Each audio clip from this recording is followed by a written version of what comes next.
here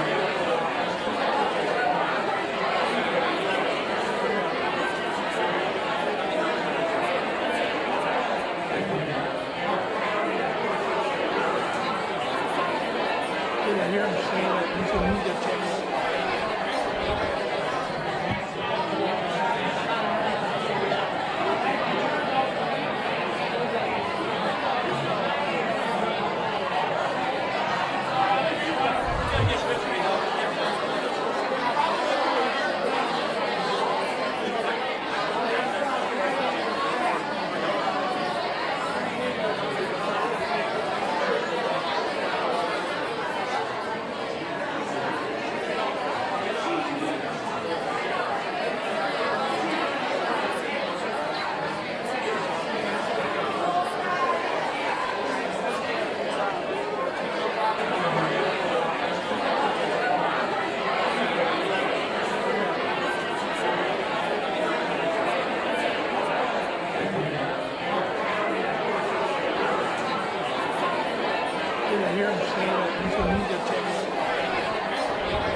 and gentlemen. Hello, everyone.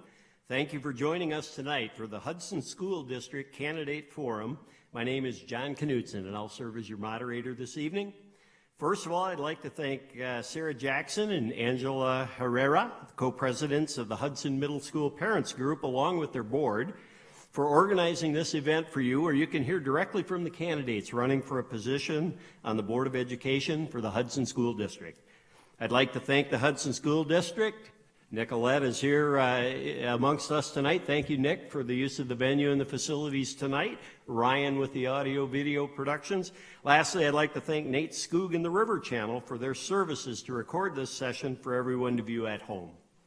One important reminder, folks, school board elections are nonpartisan, and a reason that they are held in April and not in November.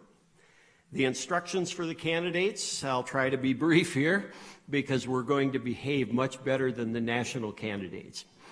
The format for tonight's forum is pretty simple. Each candidate will have 2 minutes for an opening introduction. The question portion to follow will get involved with issues, so please consider this time to talk about yourself, your family, your job or work history, and other personal information you'd like to share to let those in attendance and those viewing the opportunity to get to know you personally. After all the candidates have introduced themselves, we will start with the questions which have been selected from Hudson School District residents. The candidates will have two uninterrupted minutes to provide answers. That's different than the national debates as well. When you notice a yellow caution raised by Mr. Paul Burning, and let's thank Paul Burning being our timekeeper today, the yellow card is to note that there are 15 seconds left for your answer. And with 5 seconds to go, you'll see a red card being waved, and we're going to ask you to finish your sentence at that point and complete your answer. So I'm going to start asking the next person's answer after your time has expired. If you're concise with your answers, it'll allow us to get more questions in. So we would thank you in advance for your courtesy and providing concise answers. The candidates have not had an opportunity to review or prepare answers for these questions. We will rotate who starts to answer the questions to be fair to all. Please let me know, candidates, if you'd like me to repeat the question for you. I'd be happy to do that. Following the questions, we'll have each candidate take a final 2.5 minutes for closing remarks of their choice. With those instructions given, we'd like to start the introduction of the candidates, starting to my immediate left here with Bob Bauman.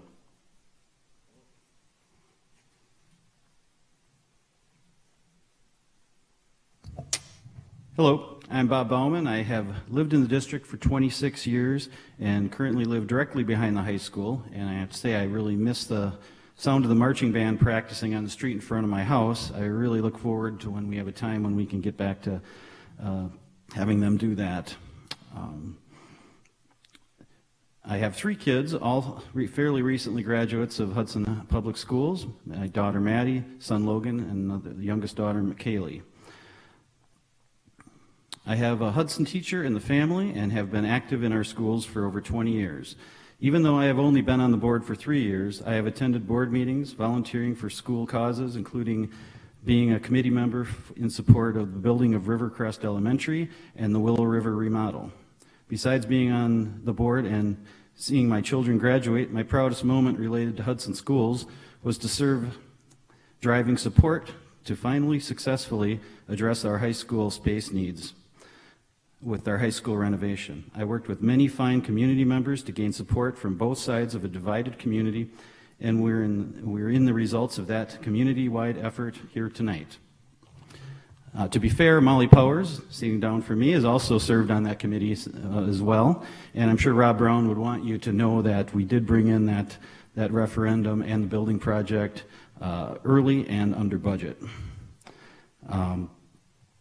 I have also served on community-led committees over the years to interview principals and 1 or 2 superintendents for our schools in the past. Because I work in the Twin Cities, I have found my work advocating for our students and our schools to be what really ties me to this community and has introduced me to so many incredible people. I have truly enjoyed the experience. I must enjoy it because I think I might have the record. I have gone 3 years without missing a meeting. Next up, we have candidate Rob Brown. Good evening. My name is Rob Brown, and I'm running for a third term on Hudson School Board. Thank you to the Hudson Middle School Parent Group and John Knutson for hosting this evening's event, and to all of you here and those of you at home who are taking time to participate. Tara, my wife, who's here tonight, and I have 3 great kids who have graduated or on their way to finishing their time here in the Hudson School District, and we have been part of the Hudson community since 2002. Professionally, I work with school district communities, administrations, and school boards on the creation of publicly supported long-term strategic plans and long-term facility planning. Over the dozens of engagements that I've had, I have seen what unites communities and what divides them, as they are each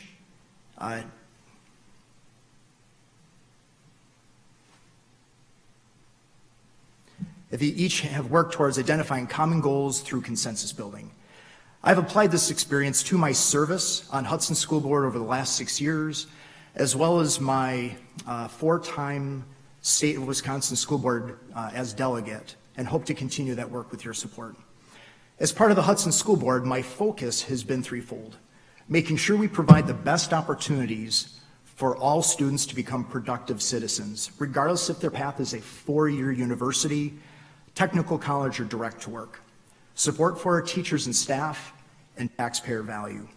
We are fortunate to have realized high student achievement as noted by our significantly exceed standards certification by the State of Wisconsin Department of Public Instruction, while lowering the school property tax mill rate by nearly 5% over the last 2 years. I hope to earn your vote this evening. Thank you. Our next candidate this evening is Addison Filiatro. Sorry, I forgot to press the button. Hi, thank you again for having this and hosting this forum for us all to have an opportunity to meet people. My name is Addison Filiatro, and I grew up in River Falls and lived in Hudson for about the last 8 years with my husband Reed and 2 children, Walter and Leonard, who's almost 4. I've taught English for the last 10 years, and I currently teach grades 7 through 10 at Sejong Academy Korean Immersion School. In my free time, I like to run by the river and do yoga, and I like to pick up trash once a month to keep our parks beautiful. And then I also like to continue to build community and be a voice for equity and fairness.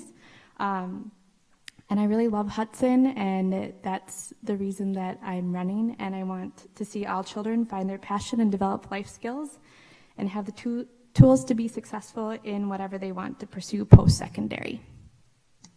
Thank you, Addison. Our next candidate is Kate Garza. Hello, everybody. So thank you to the Hudson Middle School group for hosting this, and then of course really to everybody who's put this together, and I also just want to recognize everybody on this board here. I know that I'm learning very quickly that it takes a lot of time and effort to campaign for something like this, and I can tell that everybody on this panel here really cares about our kids, and that's why we're all here. So my husband Jesse and I have lived in Hudson for the last 20 years. We've raised our kids here. We have 3 kids. One is now a sophomore in college, and she started kindergarten at North Hudson Elementary with Mrs. Kiesler, and is now a graduate. Hard to believe. And then we have a sophomore in high school and an 8th grader at the middle school. I've been involved in the school throughout the years as a volunteer. So volunteering in the classroom, I headed up a Destination Imagination group, working with the Scouts, and most recently I joined the board for the Hudson Girls Swim Team. Professionally, I'm a social worker. I have been a social worker in the community for the last 20 years. My passion is in hospice care, but I've also worked with our developmentally disabled community and people with mental health issues. So I look forward to hearing all the questions tonight, and I thank everyone for attending. Thank you, Kate. The last candidate to hear from is Miss Molly Powers. It's funny you call me Miss. So sweet. My name is Molly Powers. Thank you, Sarah and Angela and the Hudson Middle School Parent Group for putting this together. I know it was a lot of work. And thank you, John, for emceeing. Like I said, my name is Molly. I was actually born in Hudson, but grew up in Menominee, which is where my mom was from. I went to Gustavus Adolphus College, where I majored in history and political science. I've completed my coursework for Master of Arts in Teaching at UW River Falls. I've been a resident of North Hudson for 27 years, which is the same amount of time that I've been married to my husband. I was a child bride. We have 2 kids who are seniors at Hudson High School, and they've been in the public school system in Hudson since kindergarten. Before kids, I worked in publishing, and I was a bookkeeper. Since the last 18 years, I've essentially been a stay-at-home mom and a part-time bookkeeper. I have had the privilege of being able to kind of pick and choose what I want to do, and what I like to do is volunteer. I've been on the church council as secretary for my church, Bethel Lutheran Church. I was on the Bethel Highlands Preschool Board for a number of years. I've spent over 10 years as a frontline volunteer and executive board member for the Hudson Backpack Program, which has been very educational and a wonderful program. I probably have volunteered thousands of hours in our Hudson public schools. Whatever was needed, I've done. I've also co-led the group that worked to pass the referendum to get the high school renovated, which was wonderful. A good friend of mine shared with me some qualities that she thought were good for a leader, and I hope I have some of those qualities. Thank you. Thank you all for those introductions. That was great, very concise. We're ahead of schedule.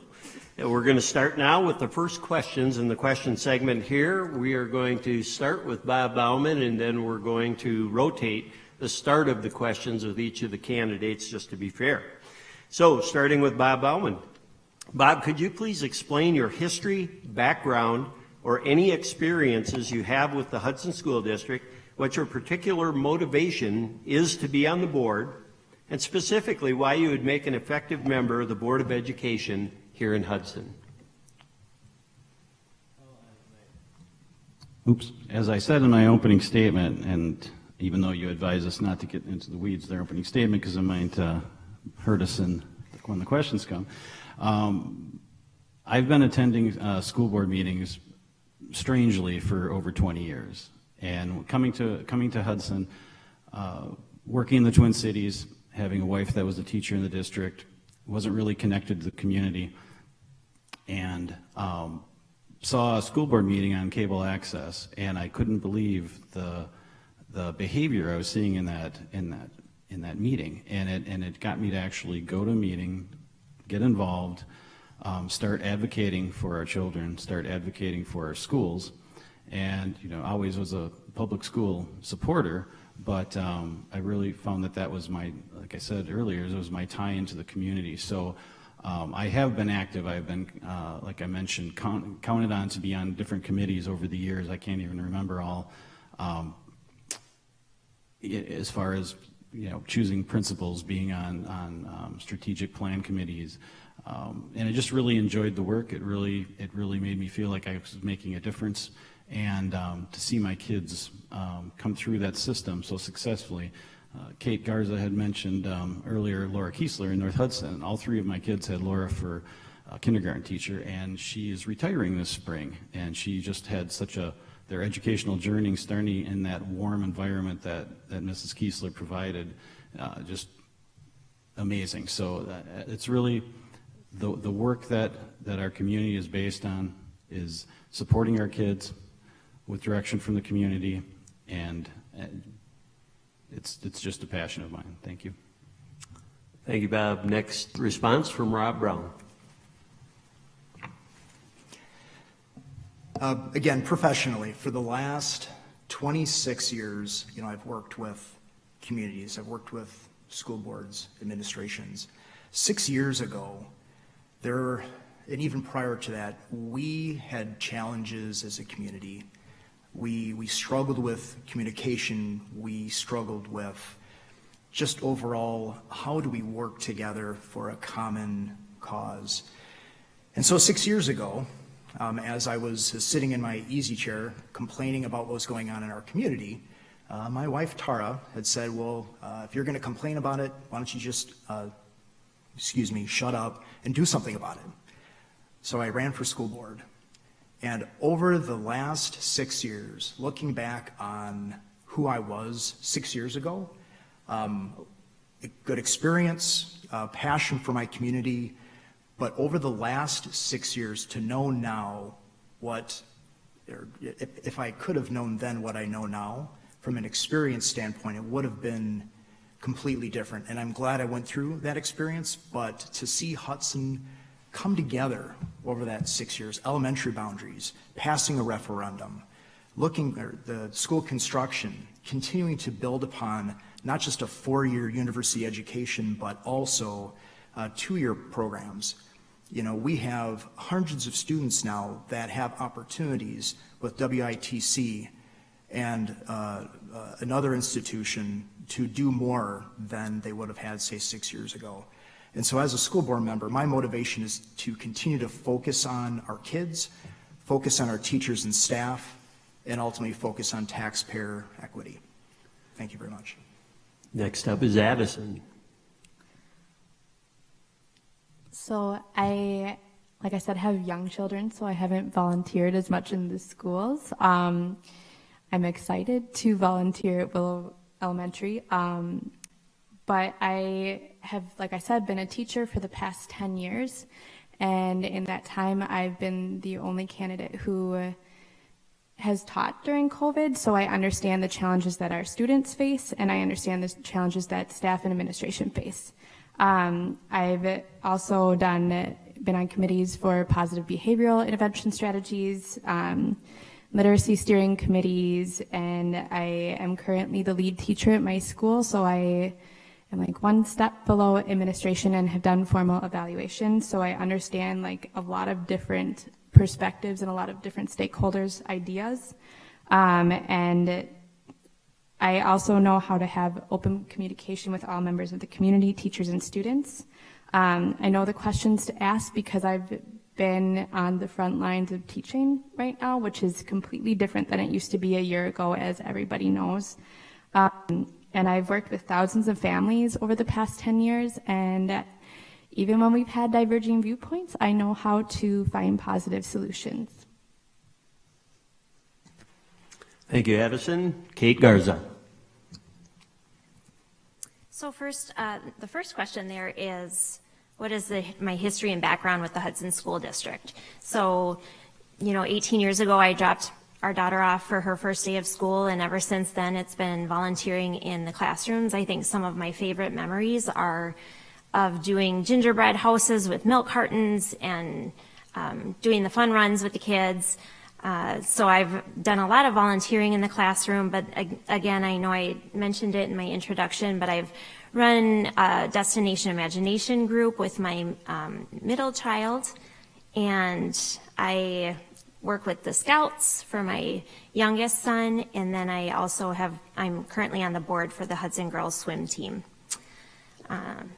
My motivation for running is that I really want to give back.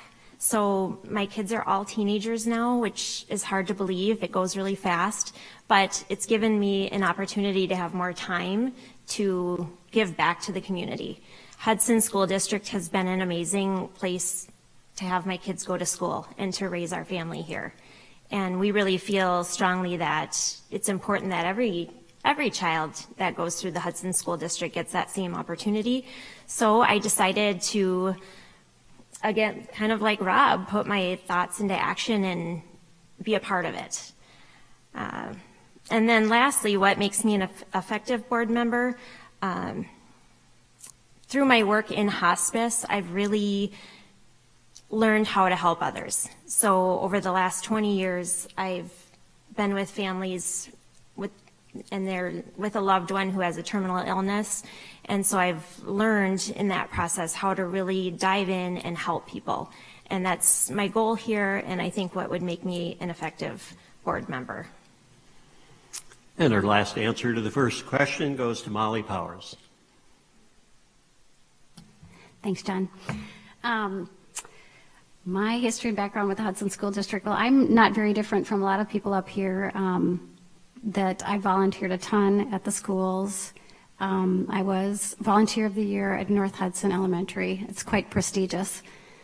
All the kids from K through 5 were very happy for me. I feel like, I do have an background in some of the theory of teaching. I am not a teacher, and that's a very special person to be. I have that kind of in my background. I also have my kids who've been here in school for all these years. It hasn't always been an easy road. We've had to navigate special ed. We've had to navigate gifted and talented. That's an interesting combination. It's never easy raising kids, and things don't always go smoothly. So I feel like I have a lot of experience in kind of understanding how it works from a parental view.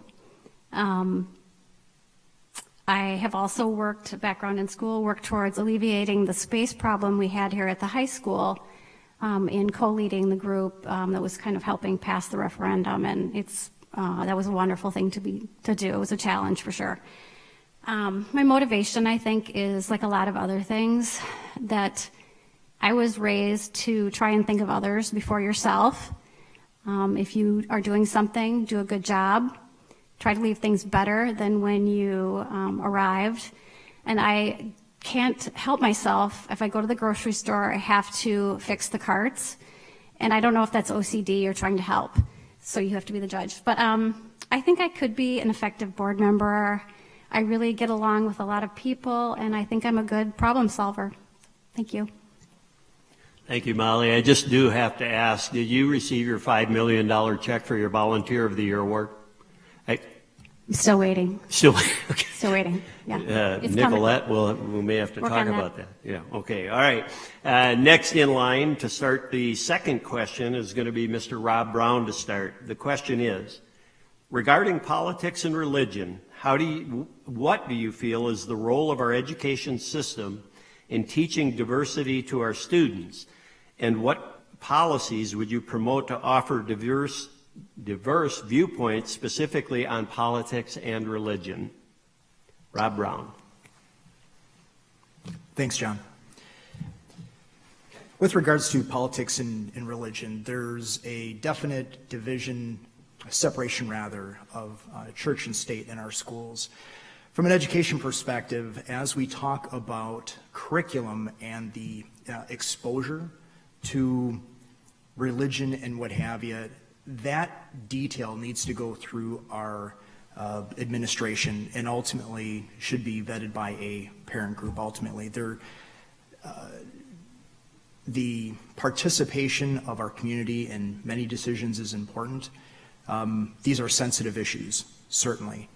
But at the same time, the exposure to those varying groups as far as how they think and why they think is something that may be beneficial as we talk about living on the global stage. But again, certainly it's a sensitive topic and should be something that is vetted through our administration and then ultimately with a community group. Addison? Can you repeat the question so I just make sure I answer all the parts? Yes, I can. Regarding politics and religion, what do you feel is the role of our education system in teaching diversity to our students?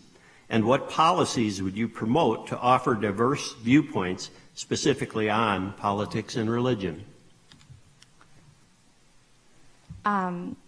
So as a teacher, for the past 10 years, there have been a lot of different current events that kids have questions about.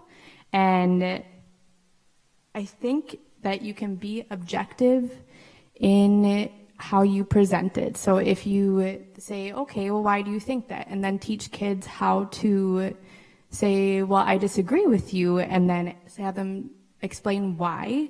then we can help kids with the political atmosphere have really constructive conversations instead of the ugly atmosphere that it has turned into.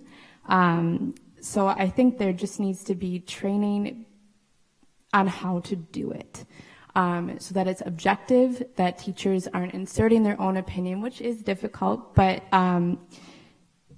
and so that's that piece. And then with religion, I think that it's important to have exposure to the 5 major world religions. And I think if there are major issues, I think that it's good to share with parents so that parents can also have conversations with their children at home and ask follow-up questions to teachers and educators. And for, as far as policies for religion, I know the district is doing an equity audit, and I would craft policies around that. And that's basically the gist. Thanks, Addison. Next up, Kate Garza. So obviously this is a sensitive subject, and one I've heard a lot about since we've had our current election. What my goal is for students is for teachers to have them think critically. So I don't think a teacher should ever, or that students should know a teacher's political orientation or who they plan to vote for. I think a teacher's role is to, again, get them thinking and talking, asking questions. So as far as the religions, I do like to see an exposure to each religion, spending equal time on each one of them. I think curriculum, again, should be vetted by a parent groups, a curriculum study, and I know that curriculum goes through a long process before they actually put that into place, and I think that's smart, getting input from everybody. One thing that I do like that I've noticed some of the teachers do is that when a topic plans to be presented to the students, if they feel it may be sensitive, they give an email to the parents as a heads up so that you can kind of talk to your kids after class and see what they've learned and guide them through that as well. So as far as the policies, I think that, again, having that curriculum vetted and having parents be very aware of what's being taught at the school. Thank you, Kate. Next up, Molly. This is a difficult question.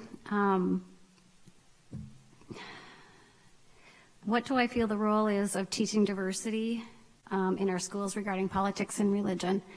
I have to say my background is Christian, and I go to church, and I believe. Not everybody thinks the same as I do.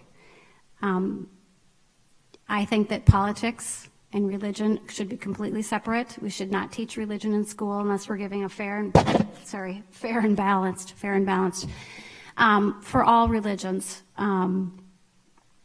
I know at one point in time my kids had come home from school and they were telling me about what Christmas is about, and I was kind of like, dude, that's really not what it's about. But you know what? It's not the job of the school to teach that. That's my job. And I think anytime you have a disagreement or you think, I don't really care for how this is presented, that's an opportunity for you to impart your values to your child. I think it's really important to teach about diversity. Our school district, our community is not especially diverse. It's very unique. But as I've said before, our kids are probably not going to live here. They're probably going to live someplace else. Most places in the U.S. are much more diverse than this. And I think they need exposure. We took our kids on a trip to San Francisco and stayed in the city, didn't rent a car, took the trains and took the buses because we wanted them to know that a city is a safe place to live and it's a wonderful place to live. If you don't want to live there, that's great. But just because someone looks different from you or believes differently than you, that's okay. Thank you, Molly. Last response to this question will be Mr. Baumann. Thank you. I believe in separation of church and state very, very plainly. I agree with the curriculum that we have about the religions. I would imagine we have some spirited debate in our high school classes in regards to, current events and political science a little bit, and that's fine. There has to be, again, no role played by the teacher to enhance or determine or push a certain side. But we do have policies in place for this, and we have a curriculum for religion. We have a curriculum that's vetted, that needs to be respected and taught correctly. Hudson is not diverse, as Molly mentioned. It's going to take a long time for diversity to reach Hudson. Our kids leaving our schools see it instantly when they go out into the world. So the question is, how do you effectively teach diversity, and when you are raising these kids in such a non-diverse locale? So I think we are looking at that. The equity audit, as Addison mentioned, should show us some gaps where we can make improvements and where we're failing as far as diversity for our students, and that's whether it's politics, religion, race, doesn't matter. Everything, any special, any minority. So I guess, again, religion should be taught at home. Politics, you're always going to have that debate going on a little bit, but like I said, I'll go with the policies that we have in place and try and improve them. Thank you, Bob. Our next question will be started by Addison, and the question is, given the current COVID-19 pandemic and moving into the future, what would be your position on parents' presence in the school? Although I love parents, until it is safe to do so, I would follow recommendations from the CDC. And I know that parents really want to be in the school, and I know that teachers really value parent contributions because they make your job easier. But until there's guidance given, I would wait. Thank you. Kate? So I think it's really important to have our parents be a part of the educational process for our kids. I think it's a good time for them to see how things are being taught at the school, to help the teachers as they're working with the kids. As far as the COVID pandemic, I understand right now that the parents aren't able to come into the schools, but I would like to see in the very near future that we start to open that up more, to have more people visiting. I think it's good for kids to have exposure to all different people, and so I love seeing parents in our school district, and I hope, again, that very soon we can have that. Thank you. Molly? Thank you. Of course, I love having parents in school. I think that's the best thing ever. But I agree we need to follow CDC guidelines. We need to be safe. We need to make sure we are at a point where we have enough vaccination that we can be safe. And I think going into the future, we're probably going to be wearing some masks places. And that's just how it's going to be. I do think, though, in the future, with kind of the crazy year that we've had, the opportunity for parents to be in the classroom helping teachers out or providing some sort of remedial education might be really necessary. We might need to come together as a community to help bring kids up to where they need to be. But again, following CDC guidelines. Thank you, Molly. Bob Bowman? Could you repeat the question, full, please? You bet. Given the current COVID-19 pandemic and moving into the future, what would be your position on parents' presence in schools? I believe that parents are essential in the schools for their own family, for the help of the teachers. The teachers count on these parent volunteers to be in the school. I work in assisted living, and family members are now being allowed in as essential caregivers, and I see what that does for the elderly to have their family as help and just the social aspect of it. I think parents need it for our community to get back into schools. Obviously, we're following the guidelines, the CDC guidelines.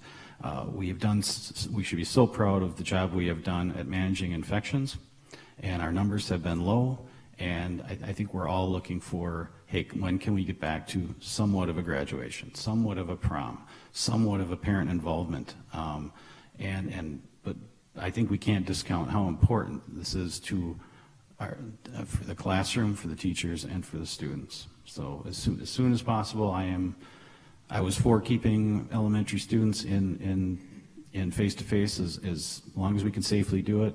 I am for safely, if we can safely get parents back into the classrooms. Couldn't be fast enough. Thank you. Thank you, Bob. Rob Brown. The good news is, following our metrics, this last cycle, you only had 14 individuals in our school district test positive for COVID, which is great news. We also have declining infections happening throughout the country and our county. We are fortunate that we have vaccines. You know, all that said, we do, as has been said, we need to continue to follow the guidance, follow science. Our teachers want our parents to be back in the classroom. Our parents want to be back in the classroom, but it must be done safely. Again, the good news is things continue to improve. Vaccinations are on the rise. We will get to a point where teachers can be fully back. Certainly it's going to take some time, and we will follow the guidance provided by CDC, by the county, and ultimately what comes from our school district to make sure that's done safely.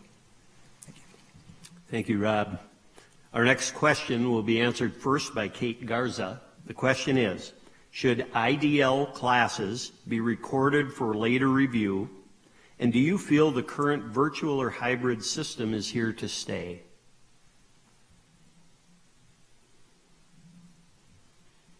I'll repeat that. I see everyone writing that down. Should IDL classes be recorded for later review?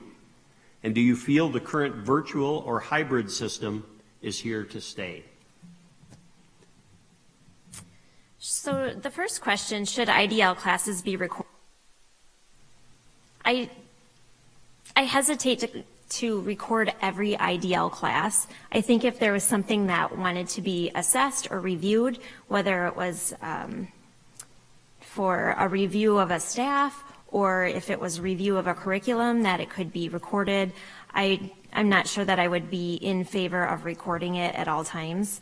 I'd probably have to see if there was a case-by-case issue going on to see why they needed to be recorded. Is hybrid here to stay? I think as we move into a different age in education, a lot of people are kind of using this as a test ground for, is IDL better for my student?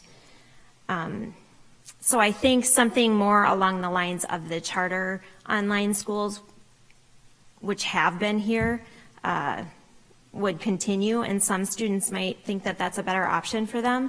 But I do think there's a lot of value to face-to-face learning. Kids, whether it's mental, physical, emotional well-being, I think there's a lot to be said for in-person learning. Thank you, Kate. Molly? Thanks, John.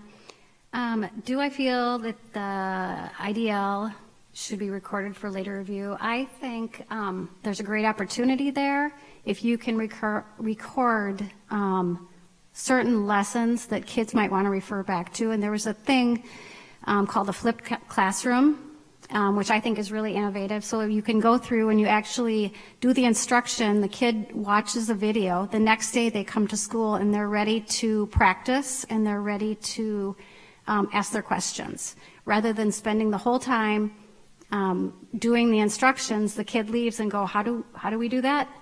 So I think there can be a great opportunity to use that for learning. Is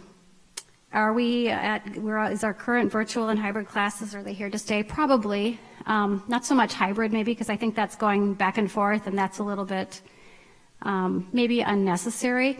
We do have at Hudson High School, Wisconsin Virtual School, which is a little different than the virtual. It's not actually says virtual, but it's not virtual. You actually kind of do it on your own. You have a teacher who's a contact, not in the district, as your instructor. You can go to them for questions. They grade your work. You work with them, and there's also a contact here at the high school. I think for sure Wisconsin Virtual School or the virtual teaching that we have now can be an option for kids, but I really think that takes a special kid to be able to do that, and case by case. So. Thank you, Molly. Next up is Bob Bowen. As far as if IDL classes should be recorded for later review, I think there would need to be some controls with that, some reasons vetted why, what benefit that would provide. We rate our teachers different ways. We rate performance in the classroom in different ways, and that brings up a whole another concern. I would want to be very careful and have not only administration and teacher input into that before commenting further. It's just not something I've really considered. But we have been considering many things we didn't think we would consider a year and a half ago. As far as current or virtual system to stay, educational models are changing regularly. We have to have access to education and provide an education to students, especially students that do not thrive in a traditional learning environment in a school. So, we have to keep an eye on the trends and service our students best we can. 85% of our students wanted face-to-face of some type when we went to went into the COVID.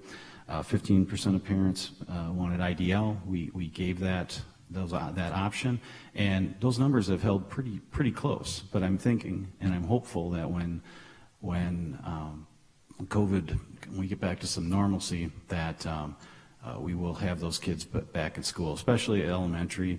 I'm not saying there won't be some type of virtual learning, but I mean, we did start a virtual learning academy as a charter, and it's because we were losing some students to other districts. So if we can't service our students and we're losing them to other districts, we need to be adaptable and change for that.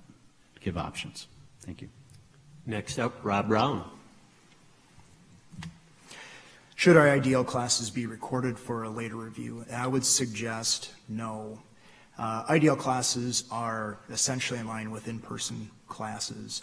Unless there's some specific issue or concern, I would disagree with them being recorded for a later review. As it relates to virtual being here to stay, as was mentioned earlier, there are children who, as we know, that are socially better, they feel more comfortable being in that virtual environment. And because we have a virtual environment, Hudson and frankly many school districts across the country, there are options and experience now, and we see our children performing, certain types of children performing at a much higher level. And it's up to us as educators, as school board members, as administrators, to make sure that we're offering best environments for all children, not just the children that fit best, in the classroom. And so, is it here to stay? I would suggest it is, to the degree it is today, perhaps. But certainly it's an opportunity that our students, certain types of students, will continue to thrive in, and we should continue to support. Thank you, Rob. Last answer to this question, Addison. So I'm going to bring up with IDL something that I know is why maybe somebody would ask why they would be recorded. So not everybody has the same internet. So like my kids, their internet glitches out, so my words get messed up. So if I don't record things, they're not learning. And like you have to have permission from the kids and the families to record, but it's not a bad thing. You can record little snippets so that your kids are still learning if they are having internet issues. And like when you have them share their screen or something, they it's crazy how long some of their internet, it takes them to load an assignment. So then if they're trying to load, then they could maybe just, it's a better learning environment sometimes when you record. For a hybrid, it could be here to stay, but it can't continue for teachers with synchronous learning. That's a big reason why I'm running, because it's a recipe for burnout, and we will lose teachers. They're doing this because they love our kids and they are in an emergency. So that's why they're doing this, but we will have early retirements if we continue in this model. But perhaps there could be more online learning with like virtual teachers, because some kids have really thrived in this environment. And so how do we get the 240 kids who left the district back? And I've been talking to some people, and they've said that like their children's mental health is better online because they don't have to face bullying and they can have more time. It doesn't mean that they can't participate in athletics or clubs, but COVID has changed education, and I look at this as an opportunity to be even better. All right, thank you for those answers. Our next question will be led by Molly Powers. The question is, regarding fiscal responsibility, if you were faced with having to make budget cuts, where would you start and why? Molly Powers. That's a great question. I think when it comes to budget cuts, if you're looking at a budget, you always start looking at if there's anything extra. Is there something not perhaps as vital as other things? You always have to stick with what's mandated by the state and what's mandated by the federal government, and then work your way through that. I don't know that there's any extra fat in the Hudson School District.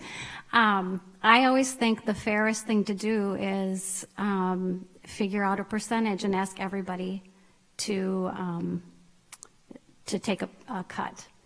I know back in 2008, a lot of people downsized or they got rid of employees. I know my husband's company just said everybody's taken a pay cut so they could retain employees, and I think that's fair. Thank you. Thank you, Molly. Next up is Bob Bauman. Tough question and an interesting question. Fiscal responsibility, we in Hudson here, we levy lower than we could. We leave money out there because our taxpayers, taxpaying community wants us to run a tight ship. So when we do need large expenditures or operational budget increases or something like that, we would go to the voters and ask for it on the big things.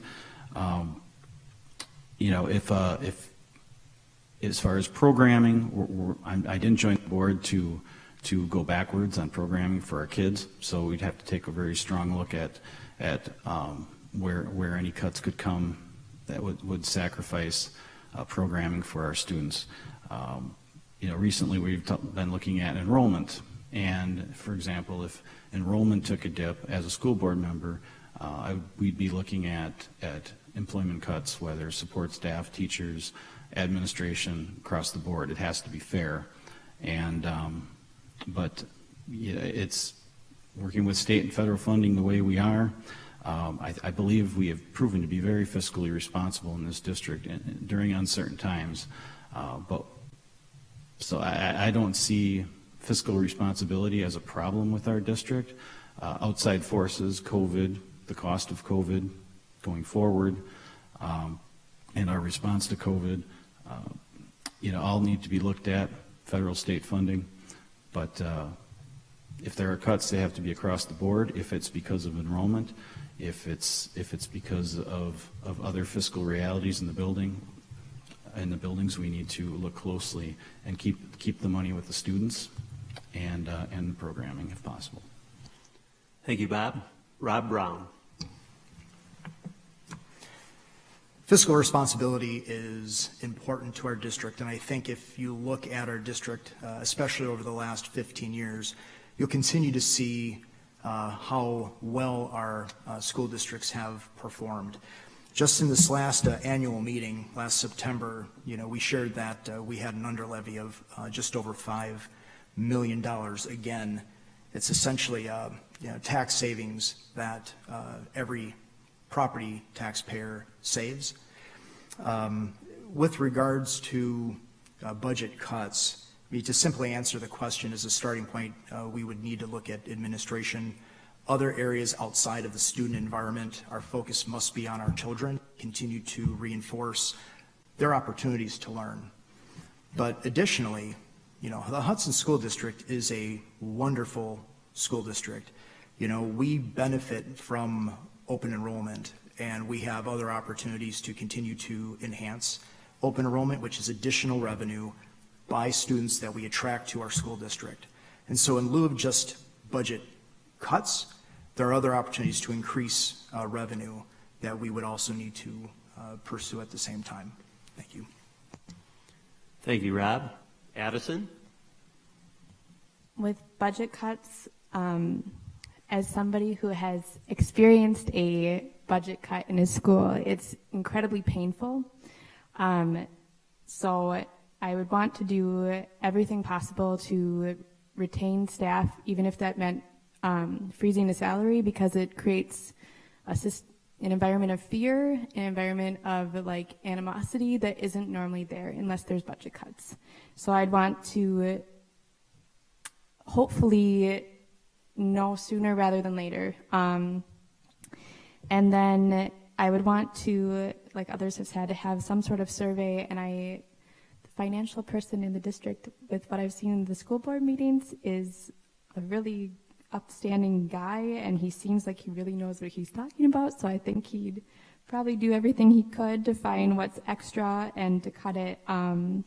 And then hopefully there's not just a school board primary, but there's a state superintendent primary, and I'm hoping that there's a revamp of how schools are funded and not just through some property taxes. So. Thank you, Addison. Kate Garza. Being a good steward of our tax dollars is really important to me. And so I think the first thing that we need to focus on is the students. Looking at what is our core responsibility as a school district. I would be in contact with our legislators on a consistent basis if we're facing some sort of cuts. I also keep in mind that right now increasing taxes would be really difficult for our families in the community a lot of them have maybe faced a job loss, and increasing taxes would create such a burden for them. So I wouldn't recommend at this point in time raising taxes or adding another referendum. It's somewhat premature, I think, to look at what we would cut when we don't have a budget in front of us and we don't have a specific situation happening. But I would say that initially I would review our core responsibilities of the students and see how we can allocate funds differently to start with. But my main role as a school district board member would be to be a good steward of the tax dollar and to make sure that our students are put first.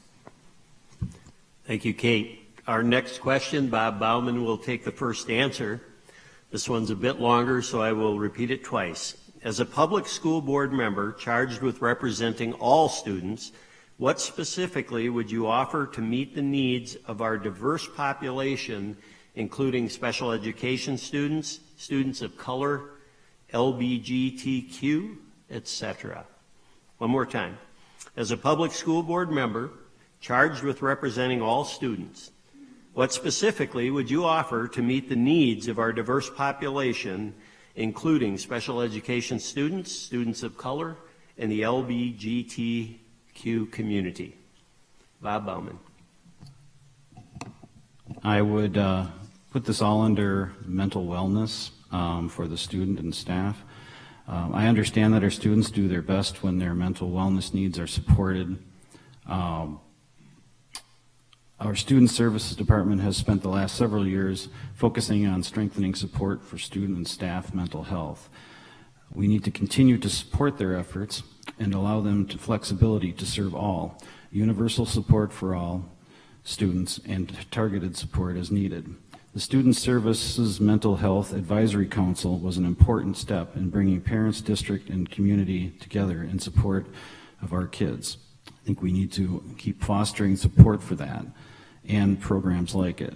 We need to monitor trends and adapt to serve the changing needs of our students and staff.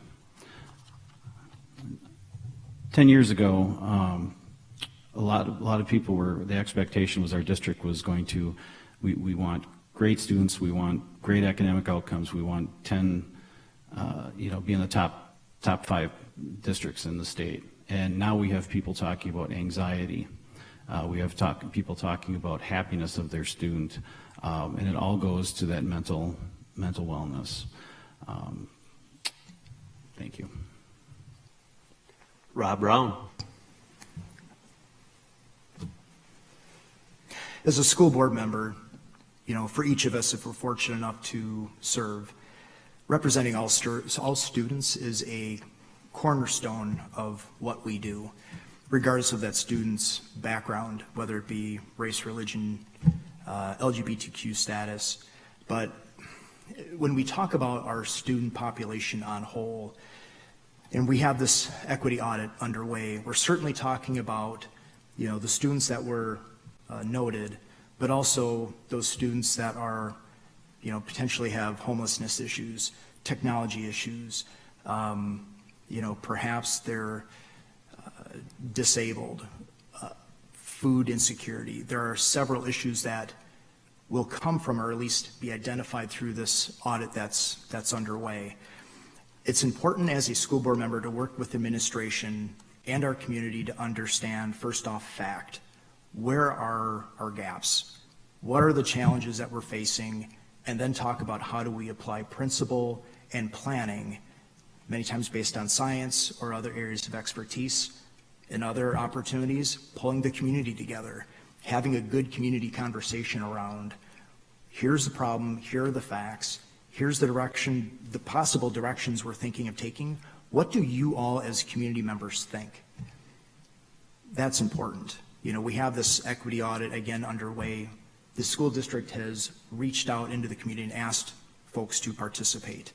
And regardless of the issue, I hope that our community continues to participate, because as one community, we will create change, cause change, and be for the better. Thank you. Thank you, Rob. Addison? So in regards to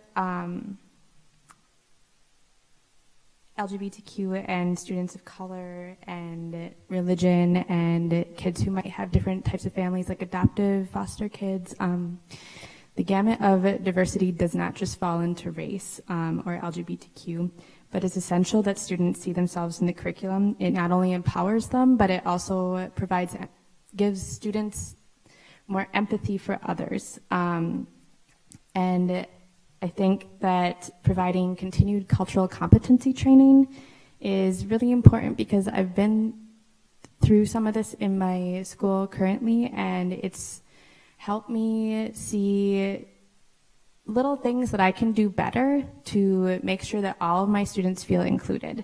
And it helps teachers and staff manage like something that might seem like it's really small, like someone touching your hair or saying like a racial slur, or like even something like girls like pink and boys don't. It helps staff be trained in how to respond to that effectively, and not meanly, but just help, again, provide empathy. As far as SPED, I would want to talk to the special education director and still, with all things, have open lines of communication with community members, because community members know and parents know their children. And then, again, as they've said, continue to look at the equity audit and look at like possibly hiring a race and equity coordinator. Thank you. Thank you, Addison. Kate Garza, please. So my husband is Hispanic. I have 3 Hispanic children, and I'm so proud to say that none of them have ever felt any inequity at the Hudson School District. As a school board member, we would represent all students. So it's important that they're all on the same playing field, whether that be special education, or adding in any other sources that we need to make sure that all the kids are on that same playing field. I want the school to be a welcoming place for people. I think Bob mentioned with mental health, a lot of this falls into that, to make sure that kids feel welcome, looking at where are we struggling. I know that there's the equity study happening, and they're looking to the different parent groups to see if they can offer input, which I think is great. I think there are, and I'm really confident in the schools that they have disciplinary action that's already in place, so that if there was an issue tomorrow, that it would be swiftly taken care of. And so I do appreciate that. But again, every student matters at the Hudson School District.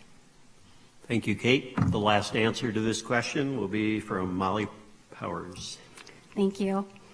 I think this is a really hard question. I do believe strongly that all children do deserve the best education possible, the highest quality. I think it's really important.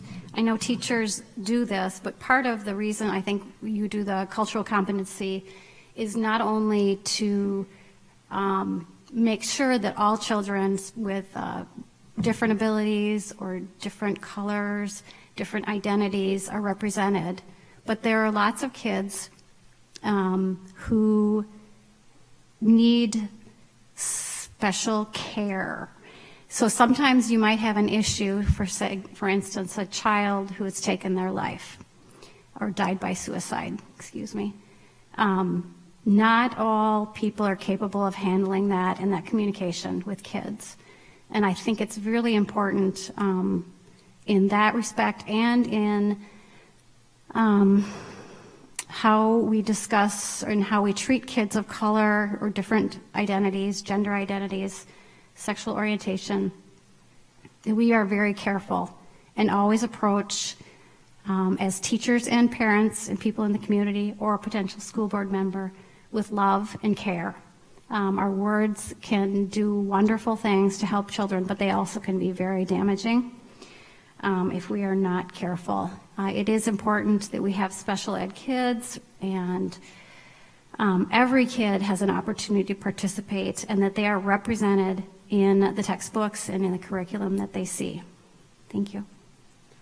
Thank you, Molly. Our next question will be answered first by Rob Brown. The question is, what do you believe is our school board's greatest challenge regarding our current educational system, and what would you do to improve it? The question again, what do you believe is our school board's greatest challenge regarding our current educational system, and what would you do to improve it? We'll start with Rob Brown. I believe our biggest challenge right now is our growing special education population. You know, in the state of Wisconsin, as I recall, approximately 14% on average of a school district's population is special needs. And there are districts that have dramatically larger numbers of special ed kids. And it's not that when we were in school that there was just fewer special ed kids. It's just our school districts are doing a much better job identifying these special needs kids. And they're all over the board. Everybody learns differently.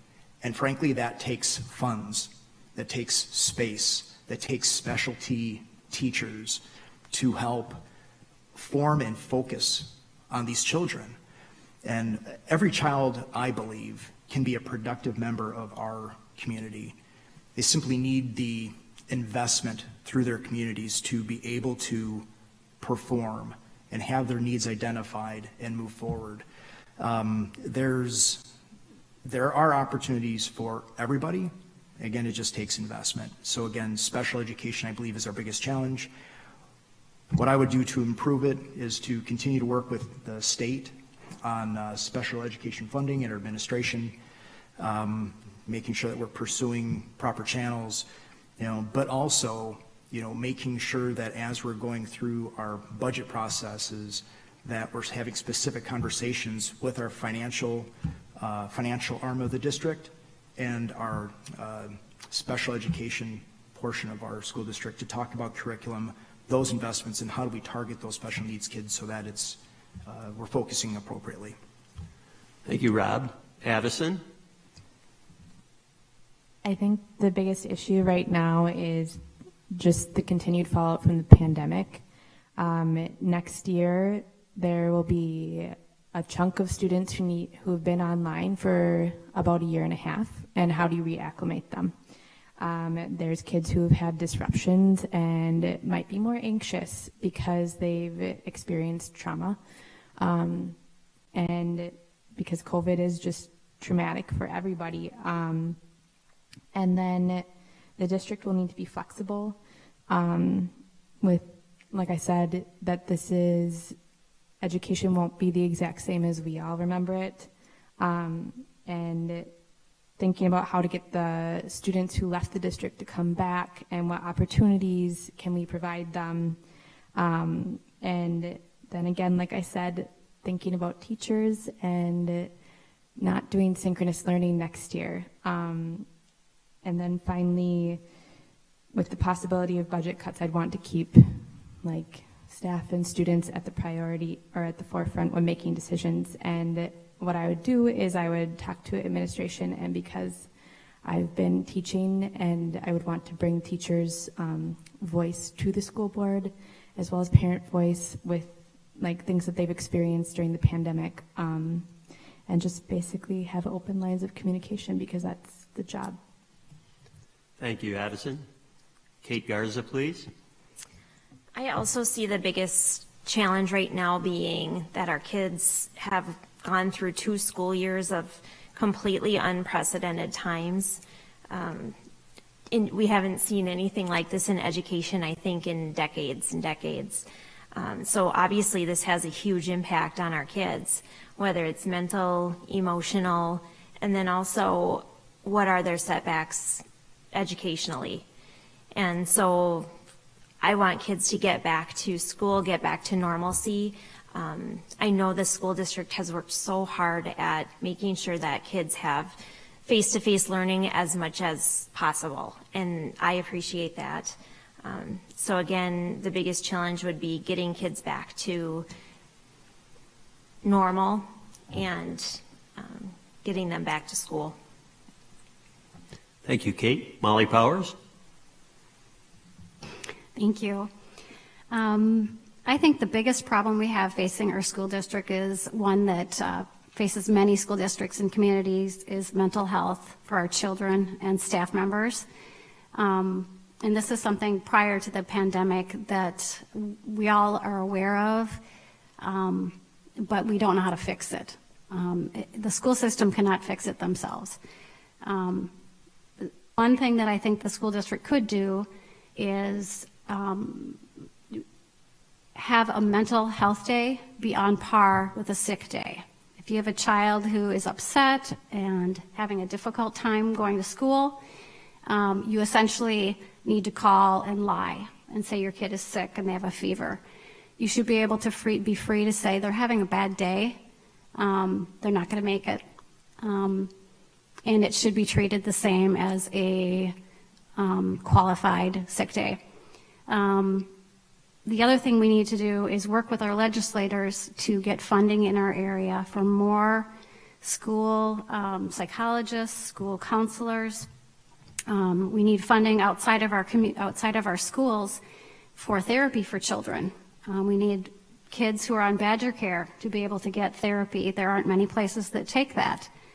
The other thing we could do is expand our mental health first aid, and it's a program put on, United Way has done it in our community, and it's a wonderful program on how to work with a child who's having a mental health crisis. You are not the expert, though, obviously. I think cultural competency is important, and part of that is teaching mental health awareness to teachers and staff. Thank you. Thank you, Molly. Last answer to this question, Mr. Bob Bauman. I believe that the greatest challenge that faces our district is kind of the aftermath of COVID, with what the effects that this is going to have on our students going forward. We don't know. I mean, we should again be very fortunate that, to say, well, we got to get kids back to school. Well, our kids have been in school. The elementary kids have always been in school, but we still have that percentage of IDL students that may be affected and need attention. High school came back a lot earlier than other districts. We should be very proud that I'm hoping the lasting effects will be less in our district than what we might see in some others that have been closed down. With that comes the cost, again, the finances. I'm thinking, talking about synchronous or asynchronous in the future. I think it's too soon to tell. We need to really do a deep dive into what worked, what didn't work, what could be improved. Talk with our teachers, talk with our administration, and come up with a plan moving forward. The cost for that plan, I want to say, was special education. It is a huge cost. We've always had historically an incredible reputation for special education, but I've wondered over the years, do we deserve it? Have we reviewed it? Are we as good as we think we are? Because there is a cost that, and along with that, and I want to have and foster and support a strong special ed education opportunities here, but do we have the support staff, in our classrooms to support it as well? And that goes again to budgeting and costs and just where we want to be. With Kate, want to get back to normalcy as fast as we can, but we have to understand these are lasting effects that are going to need to be studied and need to be reviewed. Thank you. Thank you, Bob. The next question, which answers will be started by Addison. The question is, there have been some discussions on adding one more class per day to the current high school schedule, other discussion on starting school later. Do you support either of those ideas, or do you have other concepts or options you would prefer or promote? We're going to start with Addison. I would need to look into the adding one more class per day, but I doubt I would be for it because you don't always have homework time. That's just one more class that students will need to accomplish, and it's very difficult because there's not, at the high school level, there's not always that coordination because there's so many teachers, so you don't know who's giving what homework. If students wanted to take extra classes, there could be some possibilities for them. I think the district does a really good job with providing a lot of opportunities for students in high school. Then as far as a later start time, I would be supportive of it because kids in high school and secondary have different circadian rhythms, and just that extra sleep does help with more alertness, better attendance, and both of these, like people have said, fall into the mental health category. And students are already very stressed, as has been shown by end-of-year surveys. So one of them will relieve some stress potentially, and one of them will add more stress. So. Thank you, Addison. Kate Garza. So I've heard this idea of adding an extra class per day. I've talked to my sophomore in high school about it, and just because I'm trying to get the pros and cons to it, she expressed that it would be extremely stressful to add another class onto the school day. What I'd like to see is, and also with the school start times, I'd like to look at similar districts who maybe have done the same thing to see how it's worked for them.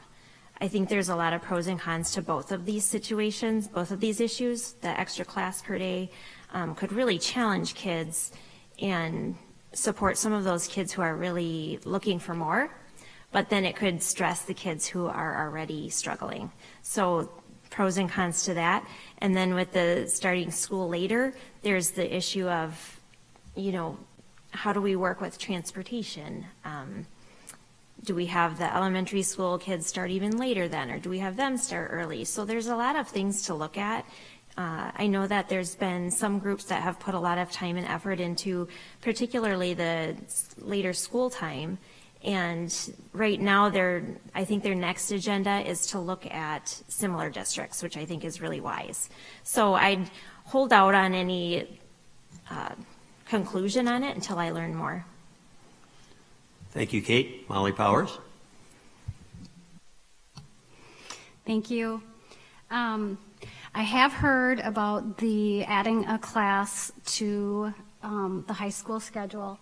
I feel like I'd have to understand the rationale a little better. I know some other school districts do that.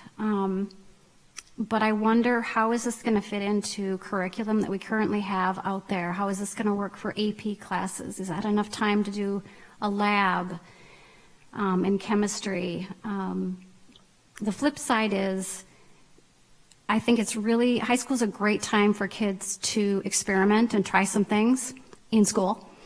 So if the kid wants to try welding and they've only taken AP classes, or they want to try a healthcare class, I think that's the opportunity to try it.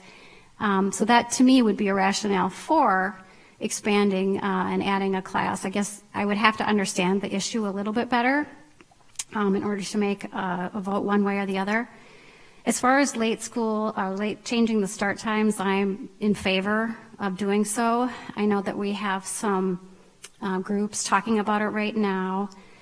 I can just say, for personal experience, my kids are so much happier if they get a little bit more sleep. Thursday mornings, when we had that late start, that extra hour was golden. I think good sleep is something we ignore. We sort of treat sleep like it doesn't really matter, and it matters. Not getting enough sleep over time is as bad for you as smoking. And I don't think we really let that sink in. It's better for our mental and our physical health to have enough sleep. I think there's a lot of issues surrounding it. There's some challenges, but I think they are not insurmountable.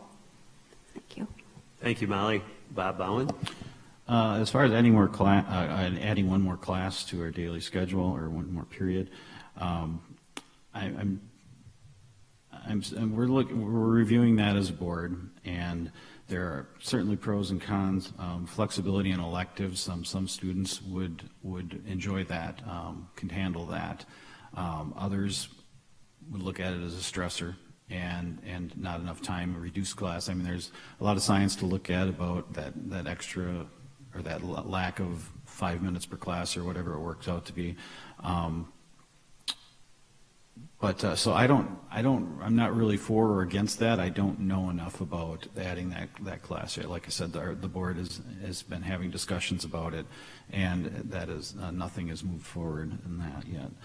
As far as late start, the good thing is we have the late start committee that will be reviewing this. Unfortunately, with COVID, we'd already have those results and might be making some decisions. I am eager to see the school start time advisory committee recommendations. I think the research is sound regarding the benefits of getting the required sleep for all students. We must balance the potential effects on any decision and weigh financial impact that could endanger other services or that the district provides to our students. There is a lot to consider. A simple switch of elementary to earlier and secondary to later would result in young children at the bus stops very early, and maybe even at dark at times. A single-tier busing is an option, but do we really want a K through 12 kids riding the same bus at the same time? Kids who start later might end up missing more class time at the end of the day to get to extracurriculars, and not just sports, but marching band and other things that they have to travel. Will activities be moved to before school? Negating any advantage. So a lot to think about. Thank you. Thank you, Bob. Rob Brown. With regard to adding one class to the schedule, certainly it would be a challenge for our instructors. It would also be a challenge for our students who would be experiencing that for the first time. I would suggest, and I know in talking with our superintendent we would not be the first school district to have successfully implemented such a program. You know, I would also share that from a parent standpoint, in watching my children as they go through high school, one's graduated, one's a senior, and to be limited on the number of classes, especially those elective classes that they would like to potentially take, that they don't otherwise have time or the opportunity to participate in. Certainly it needs a lot of additional conversation, but frankly, I think it's certainly worth that conversation to afford our children those additional opportunities. As far as school start time, school starting later, there have been studies, and I think collectively we understand there are benefits to our students to have that additional hour of sleep. And, you know, as Bob had mentioned, we have that school start time committee underway. One of the benefits of, or rather one of the strengths of our board is that we've spent a lot of time listening to our community. Instead of simply making decisions, we've asked our community to participate. This is also one of those opportunities where we're looking for educated folks and people who have passion to participate, and we'll look forward to seeing how what those results are.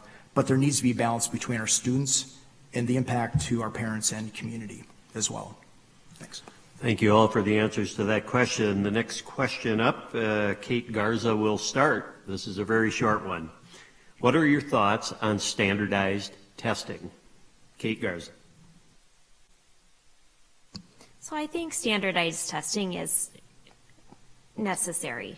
I know that it can be a struggle and it might feel like it's lumping everybody into one category, but I think there needs to be a baseline of where most of the students are falling, and it also can give some predictors to teachers and parents to look at maybe where their child is struggling.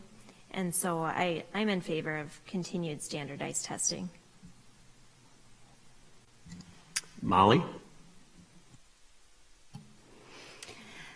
I'm in favor of that we need to do some standardized testing. We know we need to know where kids are. We need to know if they've improved.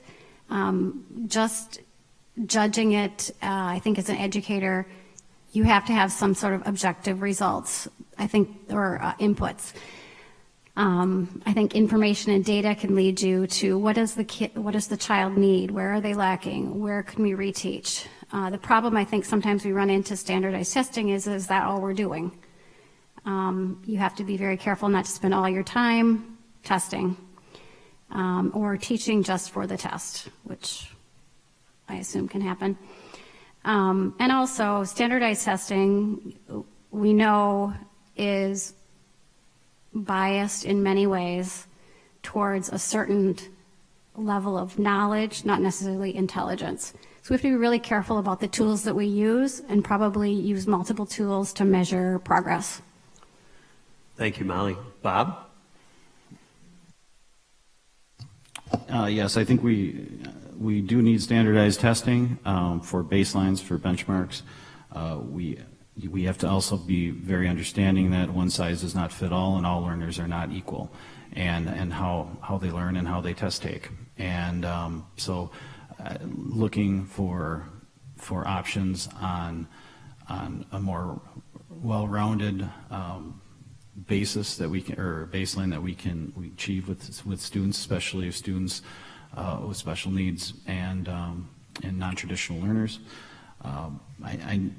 I hear it all the time from teachers. You know, like we over-test kids in elementary, early elementary. There's a lot of science saying, you know, maybe a play-based curriculum versus so much testing, especially with early elementary. So I think I don't think we're going to get away from it. I think it's needed for that baseline. So many things are involved with it, including ratings of districts and funding methods and all these things that are tied. So it's not going away, I would think, but we certainly be adaptive to additional means of rating our students on the basis of their skills. Thank you, Bob. Rob Brown, please. With regard to standardized testing, we've heard from our last two speakers, it's not going away, and our students are they vary in ability, they vary in aptitude, but something that's not been mentioned yet is the impact to our teachers. Some of our teachers have classrooms where they have a very easy class to teach. We have other teachers who, the luck of the draw, have students that perhaps, as part of their population, perhaps have more challenges in learning the material. And so that becomes more of a stress, not only on the individual student, but also on the teachers that are participating in that classroom. Addison. So I have lots of thoughts because I've been teaching for 10 years. I definitely am not in favor of it this year. I think it's inappropriate to nationally to be doing standardized testing this year. It's been difficult, it's been disruptive, and it's just adding one more thing on an already stressful year for students, parents, and teachers. I think that standardized testing puts a lot of pressure on students and staff. Because I've primarily taught secondary, and kids see their low reading scores because I teach English. And I've had kids cry in class because they don't want to take a test, and they don't want to have something else tell them that they're stupid. And they're not stupid, it's just they struggle with, because the way that these tests are written, you have to teach it very specifically, and so you do end up teaching to a test instead of some skills, and it's the same thing with math. It can't just be reading and math.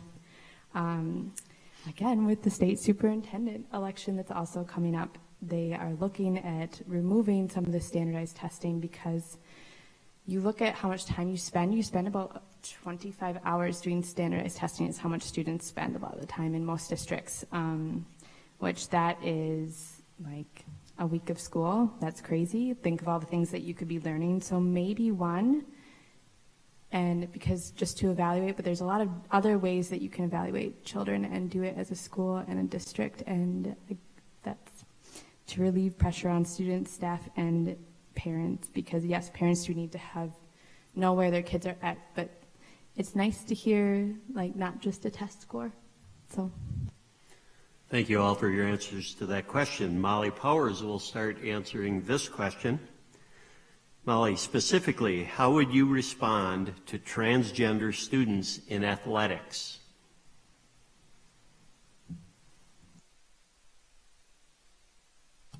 Thanks for the question. My opinion or my belief system on anything about transgender students in the athletics is irrelevant.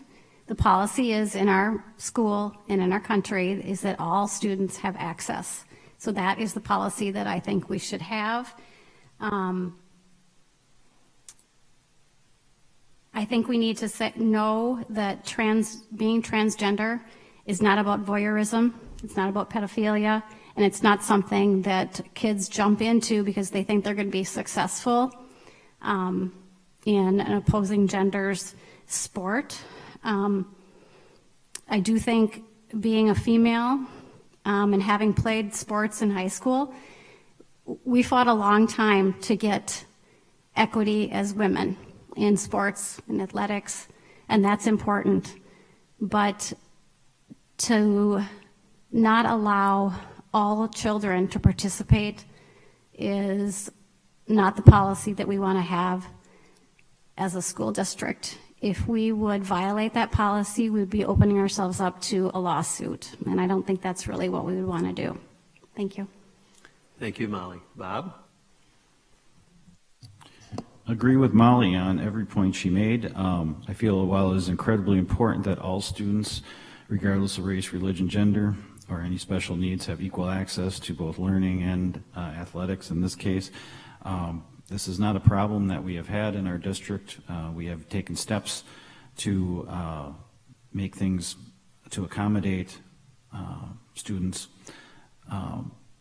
We have privacy showers, lockers, and restrooms built into our new high school for students with issues of shyness, body image, transgender, bullying, or any concern. We must follow WIA rules and federal non-discrimination laws, or certainly risk losing funding, federal funding and state funding, as well as incur potential legal costs. There are protections in place for fairness, not only for those asking for access and accommodations, but also for those that may feel affected by it. So, issues of protected class, non-discrimination are determined at the state and federal level, not by our district and not by me as a board member. Really hands are tied on a lot of this stuff depending on the federal and state, but there are policies and protections in place in our school, many, that would protect someone from being affected by it, or, again, as far as someone, a male athlete wanting to join, say, identify as a female and to win a track meet, it just doesn't happen. But there are policies and protections for all. Thank you. Rob Brown. So I would agree that as it relates to law and policy, we are, our hands are tied in that regard. As it relates to individuals who are transitioning from male to female, if they were to want to participate in a sport, again, we would not be able to allow them to participate. However, I fear a sense of fairness on the part of those individuals, those women who are participating in a sport, against somebody who has a significant level of testosterone in their bodies. Frankly, it's almost as if it would be more of a an enhancement or an unfairness, if you will. Someone who's completed that process, I would say would be fine. But again, it's to how do we make sure that it's fair to those folks that are participating from an athletic standpoint, that they all play on an equal field. So, Addison. I agree with what Molly said, and that there are policies in place and you can't bar access to somebody. As far as like kids signing up, it's not easy to be transgendered. It has a very high rate of mental health issues, people who are identified as being transgendered. And I guess I would want to be supportive because I've had transgendered students and they feel isolated.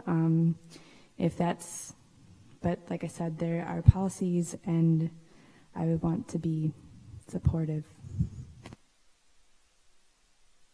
And last to answer this question is Kate Garza. All kids do have the opportunity to join a sport, and I think sports are important. I support kids joining a sport of their birth gender. So I understand that law and policy comes into play and that people's hands can be tied, but my vote, I guess, would be to have kids joining sports of their birth gender. Very good, thank you. Next up will be Mr. Bob Bauman starting to answer this question. What subjects, if any, should be brought back to school or eliminated from the education system and curriculum? Again, the question. What subjects, if any, should be brought back to school or eliminated from the education system and curriculum? I can't offhand think of anything have a target on it that I would want to remove from our curriculum at this time. Not to sound flippant, but past board member Brian Bell is probably disappointed when the Chinese language was removed recently as part of something he had fought for years ago. It wasn't additional. Question is, what subjects, if any, should be brought back to school, or what subjects could be eliminated from the education system and curriculum? No, I'm confident with the curriculum we have, and that our cabinet members have developed and teachers have implemented. I don't think there's anything I'd complain about right now or think we're missing. Thanks, Bob. Thank you. Rob Brown. Personal finance. And so we have at our middle school as well as at the high school, we have a variety of classes that offer a variety of touch points for our kids, but it's not a requirement for all children. In my humble opinion, every child should be required to take a one-semester course on personal finance. What is insurance? How do you invest? You know, why save for retirement? What's the benefit? Compound interest. What does that mean to you? Should you spend more than you make? All of these very basic skills that many of us who are older and have had some success in life, we've had to learn on our own. I don't know about the folks in this audience or folks at home. I had to learn a lot of this on my own. And so for all of us to have a requirement of a one-semester course, personal finance, to teach these things and to work together as a class and with a teacher that has a strong curriculum, I think would go a long way in helping our kids become productive citizens. Thank you, Rob. Addison? I don't know like the K through 12 curriculum like completely, so I don't know what I would remove. Nothing stood out when I looked at subject guides. But like Rob said, adding like an adulting class that basically just covered all the things that you're going to need in one class, and it could be taught by co-teachers. And then I would have to look if the school district offers AVID. If they do, that's great. If they don't, just something to look into. It's really beneficial. It has personal finance components. It has lots of life skills and how to apply for college if you want to, how to apply for tech school, and reaching the middle group of kids versus some of the really high kids who might already know how to apply for college. Thank you, Addison. Kate Garza. So I don't know about all of you, but I learned a lot about square dancing when I was in school, and I think that's something that we could maybe leave in the past. This gives me an opportunity to highlight our healthcare academy. So that's something that's, from what my understanding, is newer to the district. So my oldest went through the healthcare academy, and she really learned skills that she could put to use when she goes out and starts her first job. So she would come home and she would be so excited because she learned how to do stitches on a pig's foot or on an orange. And I just find it so exciting to hear that she's doing that instead of square dancing or, some of those kind of fun, silly things that we did in high school. But I would agree with everybody. I think a life skills class would be really something that could be highlighted and be very beneficial for kids. I jotted down a few things that I can think of in that life skill. Mental health. So I think a lot of people in America go through a mental health diagnosis or crisis in their life, and I don't think that we're really taught how to deal with that, who to ask for help. So I think that would be good. Finance, home repair, how to do your taxes, how to apply for school, how to do a FAFSA. So all of those, I think, would be really rounding out our education for our kids in high school. Thank you. You're welcome. My wife would like to know how to get a husband to do some chores at home. Next answer on this question, though, will be Molly Powers. Thank you. I don't know that there would be any classes that I would want to eliminate. The one thing I have kind of as an agenda item is I really feel like we need to be teaching more civics, government, and historical knowledge to children. Civics comes as a senior, and that's too late.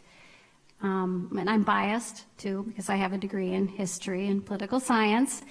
But I think the past few years have shown us that people don't have a lot of knowledge.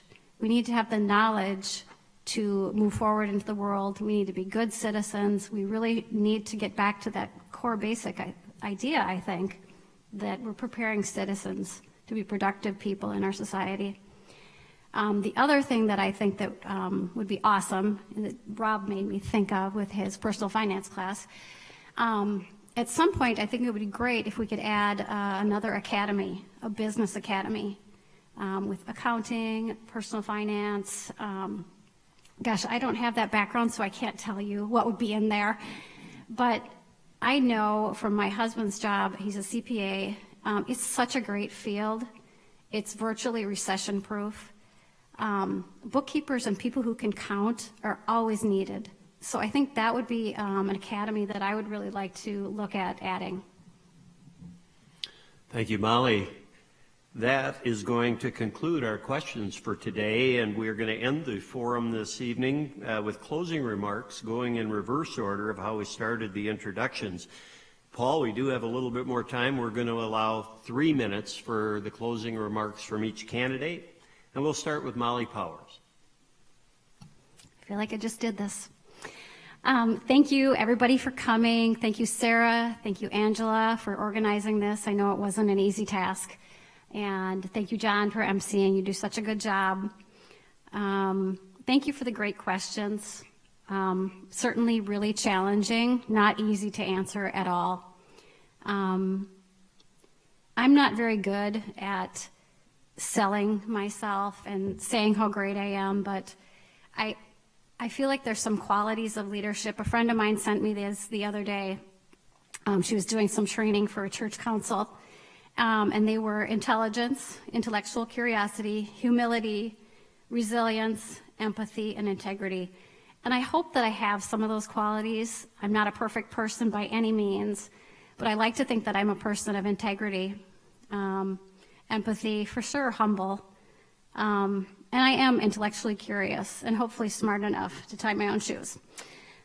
I feel like my past experience shows that I have a wide breadth of knowledge and experience because I've been able to follow my interests. I've been part of groups that are working to create a better world and care for our neighbors. I see myself as a problem solver. I think when we look at problems or issues, we need to go from the problem outward. We don't need to put our lens always on it. That's really hard to do. We need to be nonpartisan. I can be nonpartisan. But we do need to look at data. We need to look at the problems and work out from there to solve them. All of this, I hope, helps to make me a person of good judgment, compassion for other people, and an advocate for public school education. Thank you.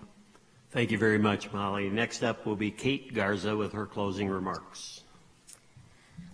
Thank you, everybody. Thank you for holding this event and for having these thoughtful questions and this open dialogue. I think it's really exciting that people care this much about our school district, our kids, our Hudson School District community as a whole.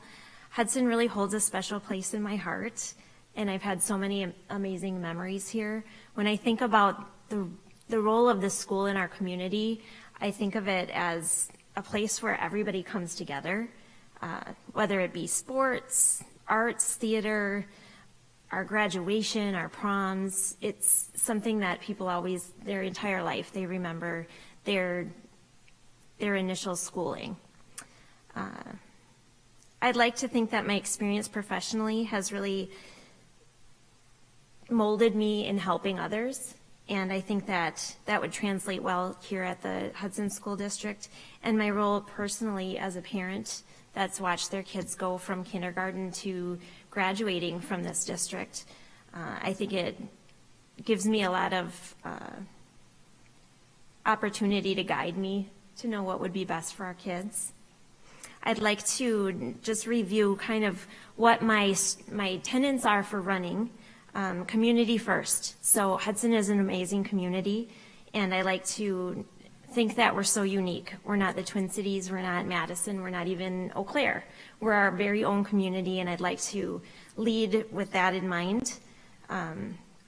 I'd love to be an advocate for safety for our kids, whether it be with this pandemic, whether it be making sure that our schools feel like a safe place for kids. It's important for me also to be fiscally responsible, so a good steward of the taxpayer dollar.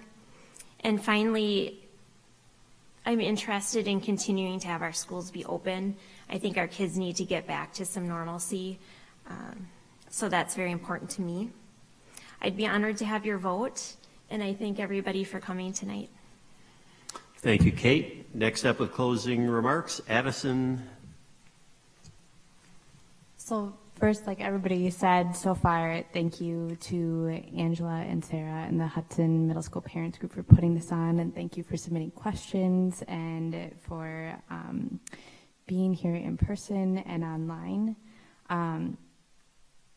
After tonight, I feel like I would be really lucky to be on the board because there have been multiple questions and multiple people who really made me think, and we all love our children very much, and even if residents don't have children, they're still going to be our future workers. But that being said, schools aren't a business, and each child is unique and is a piece of the future. I, as a 10-year veteran teacher, would be keeping students and staff at the forefront and be able to ask questions that other people might not think of because I am there, and it's not in the Hudson School District, and I understand that, but I am able to communicate with teachers and ask them the questions that they might want to bring to the table, as well as like some of the things that I see with my students. So like, is this the same with Hudson students? And as a parent, I can also bring that, what I would want for my child, that might not be the same as what other people want for their children. So I am definitely very open to listening because everybody has ideas, but I also trust teachers as professionals because they have gone to school. Some of them have gone to school almost as long as doctors, and they know what they're doing, and I trust them, and they're amazing, and they have produced results for this district. And so I am happy to have your vote, and thank you for the time. Thank you, Addison Filiatro. Next up, closing remarks from Rob Brown. Thank you all once again for the opportunity to share our thoughts on a variety of issues this evening, and thanks again to the Hudson Middle School Parent Group, as well as John Knutson for hosting this evening. As part of the Hudson School Board, as mentioned earlier, my focus has been threefold: making sure we provide best opportunities for all students to become productive citizens, regardless if their path is a university degree, a technical college degree, or direct to work. Support for our teachers and staff is critical, and taxpayer value, of course, is a cornerstone of our conversation. My mission has been and will continue to be to listen to everyone in our community and work to find compromise on all issues, even when the conversations may be difficult. As one of 7 board members, no one board member can represent the entire school board other than the president. I will continue to reach out into all corners of our school district looking for input and opinion. The feedback you hear from me may not be popular, but I commit to being honest. My outreach into our community is one I attribute that I believe differentiates myself more so than my fellow candidates. Last fall, the school board sent surveys looking for feedback on how things were going during COVID. Our results: 91% of parents are satisfied or very satisfied with the Hudson School Board. 84% of teachers and staff said the Hudson School District is doing what it takes to make our school district successful, specifically the school board, all while working through complex student, teacher, and community issues brought about by COVID-19. As I mentioned in my opening remarks, my goal is to earn your vote this evening. I hope I was successful, and if you have additional questions or are in need of additional information, please visit my website, robbrown4hudson.com. I humbly ask for your vote for the primary election on February 16th, but regardless of who you vote for, please remember to vote. Thank you. Thank you, Rob. And last but not least, Mr. Bob Bowman. For the fifth time, thank you to the middle school parent group and John. I know John never gets sick of a thanks. There we go. And but I am seeking a second term to continue advocating for our most important asset, which is of course our kids. I have a history of supporting teachers, staff, and past school boards during times of extraordinary community growth. I support improving educational outcomes for our students and preparing them for a changing world while maintaining a safe learning environment for all. I have strived to be a valuable contributor, understanding that I am one of a team of 7, and while my experience and ideas can be an asset, I am accountable to a community that includes students, staff, parents, and our tax-paying community. This position is and should be nonpartisan. There is a difference between activism and planned advocacy. The school district is a system with many layers requiring balancing multiple interests. I have attended many regional training sessions and state school board conventions, allowing me to learn from educators from around the state. I make this effort because education is always changing, and we in Hudson are not in a vacuum. Board members must be learners and listeners. When concerns are brought forward, I believe it is best to be as transparent as possible with our community when making decisions that affect them and their families. While I love to talk about the past, I am really focused on the future of our district and the improvements we can make. We have a wonderful district. We have wonderful staff, wonderful cabinet members, and all across the board, support staff. We have really something special in Hudson, and we should be very proud of it. Very proud of it. With that, I have truly enjoyed working with such a dedicated group of people. I would be proud to continue serving our schools and community, and do ask for your support on February 16th. Thank you. Thank you, Bob. Thank all of you tonight. We would now like to conclude the forum, and I'd like to once again thank everyone involved for putting the forum on, from the Hudson Middle School Parents Group who have sponsored this, the Hudson School District for sure, Mr. Paul Burning for being our timer today. Well done, Paul. Oh, he's given me the good. Yeah, thank you, Paul. But, you know, we also want to thank each of you 5 individuals for your interest in providing your commitment of time and energy for the betterment of our Hudson School District.